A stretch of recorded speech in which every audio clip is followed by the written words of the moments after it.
Hello learners. आज हम poem पढ़ने वाले हैं और हमारी पोएम का नाम है the last bargain. The last bargain is a poem written by the famous Bengali poet Rabindranath Tagore. हमारी पोएम रविंद्रनाथ टैगोर जी ने लिखी है और ये बहुत ही इंटरेस्टिंग पोएम है। आइए चलिए इसे पढ़ना शुरू करते हैं। Stanza 1। Come and hire me, I cried while in the morning. I was walking on the stone paved road. Sword in hand, the king came in his chariot. He held my hand and said, I will hire you with my power. But his power counted for naught, and he went away in his chariot.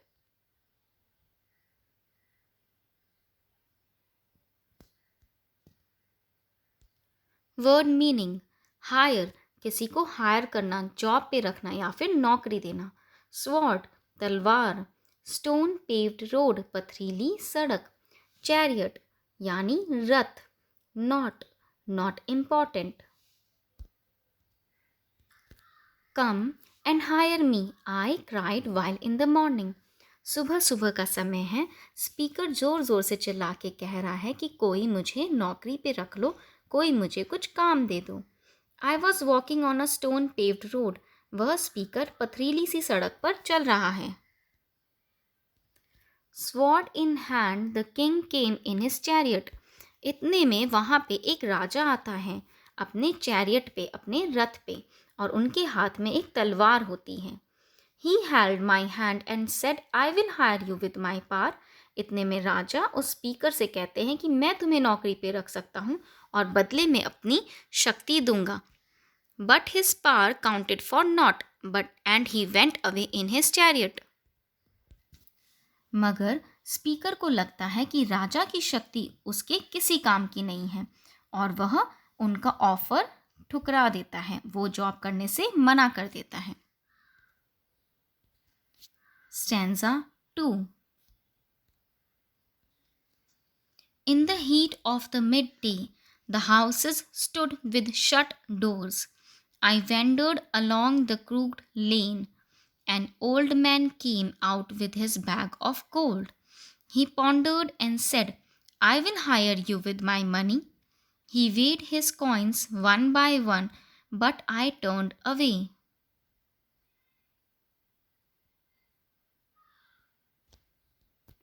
Word meaning. Wondered यानी घूमना। Pondered मतलब सोचना।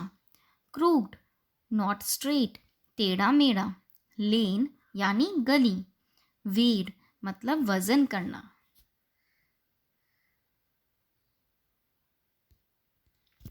In the heat of the mid day the houses stood with shut doors. दोपहर का समय था, बहुत धूप हो रही थी, सभी लोगों ने अपने घर के दरवाजे बंद कर रखे थे। आई वेंडर्ड अलॉन्ग द क्रूड लेन, जो स्पीकर है टेढ़ी मेढ़ी गलियों में घूम रहा था। An old man came out with his bag of gold. इतने में वहाँ पे एक ओल्ड मैन आता है और जिसके हाथ में होता है एक bag of gold.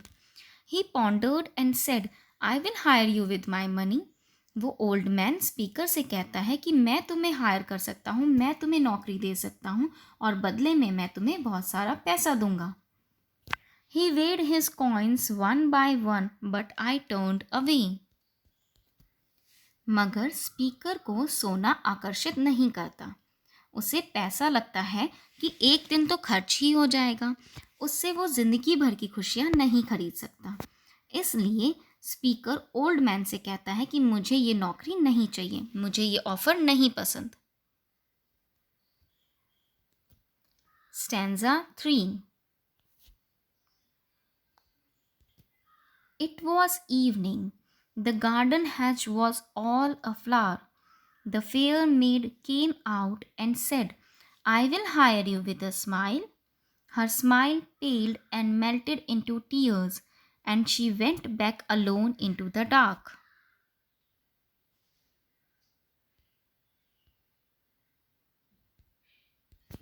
Word meaning: hedge, bada, paled, fade away, फीका पड़ना, मेड यानी सुंदर सी लड़की, मेल्टेड पिघलना।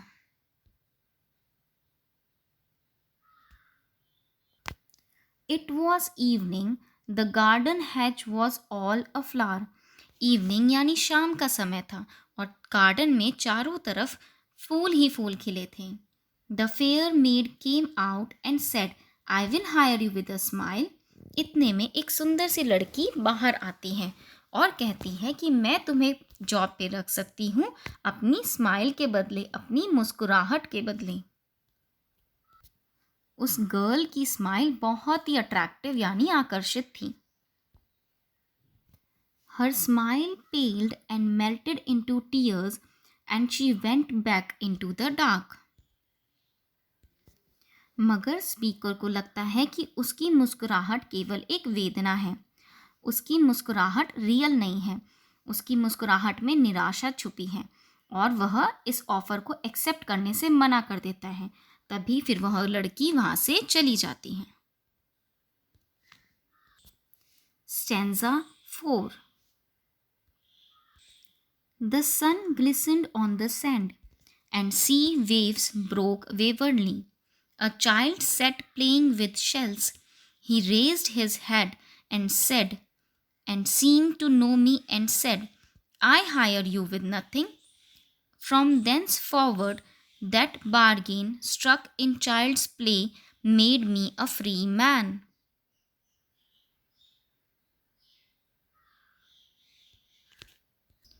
Glistened, shine यानी चमकीला, waywardly, difficult to control, स्वच्छंद, thenceforward, henceforth, इस समय से आगे। The sun glistened on the sand and sea waves broke waywardly. अंत में स्पीकर समुद्र के किनारे आया और वहाँ पे सूरज बहुत चमक रहा था और समुद्र में लहरें उठ रही थीं। A child sat playing with shells. उसने देखा वहीं समुद्र के किनारे एक छोटा सा बच्चा शेल्स से खेल रहा था। He raised his head and seemed to know me and said, I hire you with nothing. वो छोटा सा बच्चा जो सीपीओ यानी शेल्स से खेल रहा था, उसने अपना थोड़ा सा सिर उठाया और ऐसा लग रहा था जैसे वह बच्चा उस स्पीकर को जानता हो। उस बच्चे ने स्पीकर से कहा, मैं तुम्हें हायर कर सकता हूँ मगर बदले में मैं तुम्हें कुछ भी नहीं दे सकता। From thenceforward, that bargain struck in child's play made me a free man. Speaker को ये ऑफ़र पसंद आ जाता है और वह ये ऑफ़र एक्सेप्ट कर लेता है। स्पीकर को लगता है कि बच्चे के साथ खेलते खेलते वो कभी भी अपनी आज़ादी, फ्रीडम को नहीं खोएगा। उसकी आज़ादी हमेशा उसके पास रहेगी और जो भी उसके मन में होगा वो उस बच्चे के साथ खेलते खेलते भी कर सकता है। इसलिए जो स्पीकर है ये बच्चे का ऑफ़र एक्सेप्ट कर लेता है। Summary. The Last Bargain is a poem written by the famous renowned Bengali poet Rabindranath Tagore. ये लास्ट बार्गेन पोएम एक बहुत ही फेमस बंगाली पोएट है जिनका नाम है रविंद्रनाथ टैगोर, उन्होंने लिखी है। It is a poem about a person looking for a job in which he does not have to lose his freedom. ये पोएम एक ऐसे व्यक्ति के बारे में है जो अपनी जॉब ढूंढ रहा है और ऐसी जॉब ढूंढ रहा है जिसके बदले वो अपनी फ्रीडम यानी आज़ादी ना खोए। The speaker receives the offer from the powerful king, an old rich man, and a beautiful girl, but he refuses all of them. जो स्पीकर है उसे बहुत सारे ऑफर्स आते हैं, जैसे कि एक शक्तिशाली किंग की तरफ से ऑफर आता है, एक रिच मैन जो कि बूढ़ा एक रिच मैन था उसकी तरफ से भी एक ऑफ़र आता है, एक सुंदर सी लड़की की तरफ से भी ऑफ़र आता है, मगर वो इन सब के ऑफ़र्स मना कर देता है। He finally accepts the offer of a child which is the last bargain.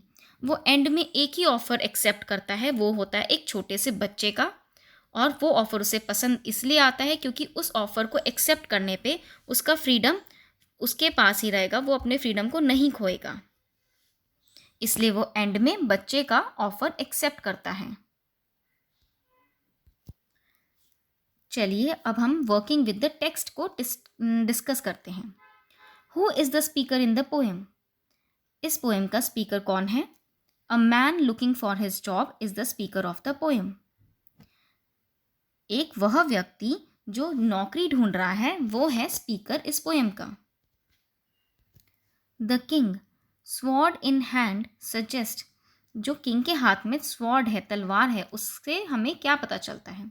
उससे हमें पावर का पता चलता है कि स्वॉर्ड डिस्क्राइब कर रहा है power. The old man offered the speaker a lot of money, why did he turn down the offer? जो ओल्ड मैन है उसके पास बहुत सारा पैसा है और वो स्पीकर को कहता है कि मैं तुम्हें जॉब के बदले पैसा दूंगा, मगर जो स्पीकर है वो ऑफर लेने से क्यों मना कर देता है? The man did not need money, क्योंकि उस मैन को मनी नहीं चाहिए था। He valued his freedom more than becoming a slave for gold, उसे इम्पोर्टेंस थी फ्रीडम की, वो ऐसी जॉब करना चाहता था जिसके बदले वो फ्री ही रहे, अपना एक स्लेव ना बन जाए, एक गोल्ड के बदले ऐसा ना हो कि वो उससे कुछ भी काम करा ले और उसका फ्रीडम खो जाए। इसलिए उसने ये जॉब करने से मना कर दिया था ओल्ड मैन को। Find in the poem lines that match the following, ऐसी लाइन्स ढूंढनी है जिसका मीनिंग हमें दे रखा है, उससे रिलेटेड कौन सी लाइन थी पोएम के अंदर, हमें वो ढूंढनी है। I have nothing to give you except goodwill and cheer, किस लाइन का ये मतलब है कि मेरे पास कुछ भी नहीं है तुम्हें देने के लिए एक्सेप्ट गुडविल और चीयर की। I hire you with nothing. Her happiness was no more than sorrow in disguise, ये किस लाइन का मतलब है? Her smile paled and melted into sorrow, कि हकीकत में उसकी खुशियों, उसकी स्माइल की कोई वैल्यू नहीं थी, हकीकत में उसकी स्माइल क्या थी? निराशापूर्वक थी। The Kings might was not worth much but his power counted for not, हकीकत में जो किंग की पावर थी वो उस व्यक्ति के लिए कोई भी वैल्यू नहीं रखती थी। How did the speaker feel after talking to the child on the beach, speaker को कैसा लगा उस बच्चे से बीच के किनारे बात करके? After talking to the child on the beach the speaker felt very happy and satisfied, speaker को बहुत ही अच्छा लगा था उस बच्चे से बात करके, उसको हैप्पी और सेटिस्फाइड फील हुआ था और उसे रियलाइज़ हुआ था कि मेरी फ्रीडम नहीं खोएगी अगर मैं इस बच्चे की जॉब का ऑफ़र एक्सेप्ट कर लूँ तो भी। जो आपकी वर्कशीट है 34, उसके क्वेश्चंस को आज हम डिस्कस कर रहे हैं। द किंग्स स्वॉर्ड सजेस्ट, जो किंग की स्वॉर्ड तलवार थी उससे हमें क्या पता चलता है? पार। The speaker did not accept the king's offer because he wanted, speaker accept नहीं करता किंग का ऑफर क्योंकि उसे क्या चाहिए था? फ्रीडम, और किंग वैसे क्या दे रहा था उसे बदले में? पार, मगर इसलिए उसने मना कर दिया था offer. What do you understand by the word not, not का मतलब क्या है? Nothing. Which word in the poem means thought deeply, thought deeply का क्या मतलब है? इस पोएम में एक ये वर्ड आया है, इसका मतलब है पॉन्डर्ड, पॉन्डर्ड का मतलब है thought deeply. What did the speaker do when the old man weighed his coin one by one, जब ओल्ड मैन अपने सिक्के गिन रहा था तो स्पीकर ने क्या करा? ही टर्न्ड अवे, उसने ये ऑफर एक्सेप्ट करने से मना कर दिया था। Why were the houses shut, second paragraph में हाउसेस के हमने पढ़ा कि हाउसेस के दरवाजे बंद थे, क्यों? Because it was very hot outside, क्योंकि बाहर बहुत गर्मी हो रही थी। Worksheet number 35, what did the young maiden offer to hire him with, young maiden जो थी, सुंदर सी जो लड़की थी, थर्ड पैराग्राफ में उसने क्या कहा था? मैं तुम्हें हायर कर सकती हूँ, मगर किसके बदले? स्माइल के बदले। The word dark in the third stanza of the poem symbolises, जो वर्ड है डार्क, इसका क्या मीनिंग है जो कि थर्ड पैराग्राफ में आया है? इसका मीनिंग है hopelessness and despair. The word of a flower means, a flower का मतलब क्या है? कवर्ड विथ फ्लावर्स, फ्लावर से कवर। What was the child doing, बच्चा क्या कर रहा था? फोर्थ पैराग्राफ में प्लेइंग विद सी शेल्स, सीपियों से खेल रहा था। What did the child offer to hire him with, child ने क्या कहा? मैं तुम्हें हायर तो कर सकता हूँ मगर बदले में मैं तुम्हें कुछ भी नहीं दे सकता। आंसर हुआ nothing. Find in the poem line that matches, I have nothing to give you except goodwill and cheer. ये जो लाइन है, ये मीनिंग गिवन है, ये किस लाइन का मीनिंग है? I hire you with nothing. Why does the man accept the child's offer, man ने बच्चे का ऑफर क्यों एक्सेप्ट कर लिया था?